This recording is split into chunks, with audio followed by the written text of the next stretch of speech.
ગુજરાતની અંદર છેલ્લા 2 વર્ષની અંદર 32,590 કિલોનું પ્રતિબંધિત ડ્રગ્સ પકડાણું છે, જેમાં બજાર કિંમત અંદાજે 5,000 કરોડ ઉપરની થાય છે।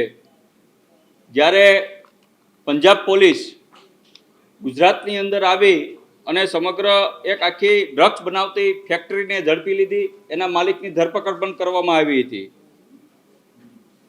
100 જેટલા પ્રતિબંધિત ડ્રગ્સ સાથે જોડાયેલા વ્યક્તિઓની ગુજરાત પોલીસ દ્વારા ધરપકડ પણ કરવામાં આવી હતી, જેમાંથી આજે 70 થી 80% લોકો બહાર ખુલ્લા ફરી રહ્યા છે। 2 થી 3 વર્ષ પહેલા ગુજરાતની અંદર 20,000 કરોડ કરતાં પણ વધારે ડ્રગ્સ અદાણી પોર્ટ ઉપર પકડાણું હતું અને આજે પણ ગુજરાતની અંદર ખૂબ જ ચિંતાનો વિષય છે। પહેલા પાકિસ્તાન દ્વારા ડ્રગ્સ ગુજરાતમાં ઠલવાતું હતું, અન્ય ત્રાસવાદી સંગઠનો દ્વારા ગુજરાતની અંદર અલગ અલગ માધ્યમોમાંથી દરિયા કિનારે ડ્રગ્સ પકડવામાં આવતું હતું, ઠલવાતું હતું, પણ આજે ગુજરાતની અંદર ખુદ ગુજરાતની ધરતી ઉપર બિનકાયદેસર કેમિકલ ફેક્ટરીઓ બનાવી અને ડ્રગ્સનું ઉત્પાદન કરવામાં આવી રહ્યું છે, જે પંજાબ પોલીસે પર્દાફાશ કર્યો છે, જે ખૂબ જ ચિંતાજનક છે।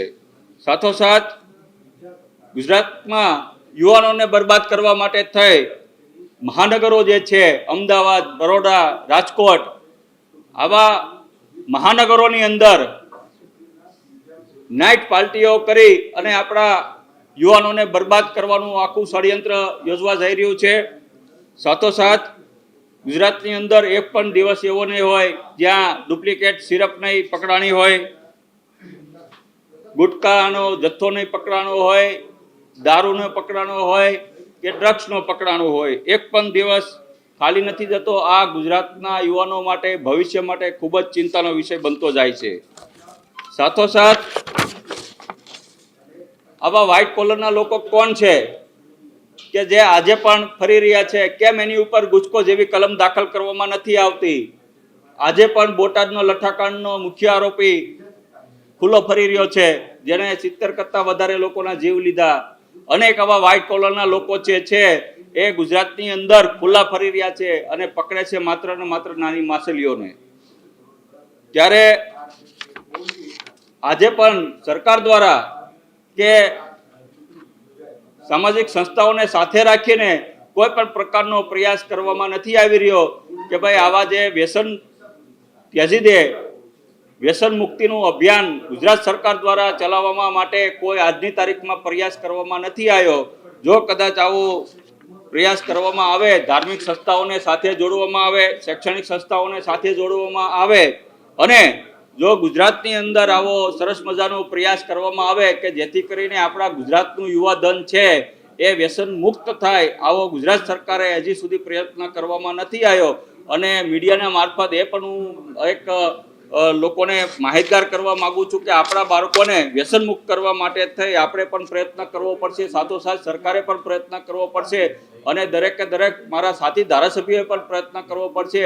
આજે મેં પણ એક નાનો એવો પ્રયાસ કર્યો છે કે મારા બોટાદ વિસ્તારની અંદર જે ગામમાં 100 યુવાનો વ્યસન મૂકી દે, ગુટકા મૂકી દે, દારૂ મૂકી દે, પાન માવા મૂકી દે, એક ગામમાં 5 લાખ રૂપિયાની મેં વિકાસની મારી ગ્રાન્ટ જાહેર કરી છે। આવો પ્રયાસ જો દરેક ધારાસભ્ય, સાંસદ સભ્ય કે રાજ્ય સરકાર જો કરવામાં આવે તો ચોક્કસપણે ગુજરાતમાં ઓછું વ્યસન થઈ શકે એમ છે।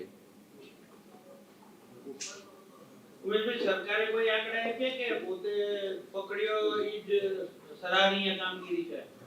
નહીં, સરકારે જે ગૃહની અંદર માનનીય ગૃહમંત્રી દ્વારા જે આંકડા આપવામાં આવ્યા છે, આ એ જ આંકડા મેં તમને રજૂ કરવામાં આવ્યા છે કે ભાઈ ગુજરાત સરકારે પોતે સ્વીકાર્યું છે કે ભાઈ 32,590 કિલો ગુજરાતની અંદર પ્રતિબંધિત ડ્રગ્સ ઝડપાણો હતો, એમાં ડ્રગ્સ હોય, ગાંજો હોય વગેરે, અને જેની કિંમત 5,338 અંદાજિત કિંમત જે થાય છે।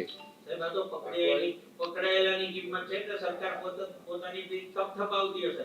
તમને લાગે છે કે આનાથી 3 ગણો તો બજારમાં વપરાઈ ગયો માલ?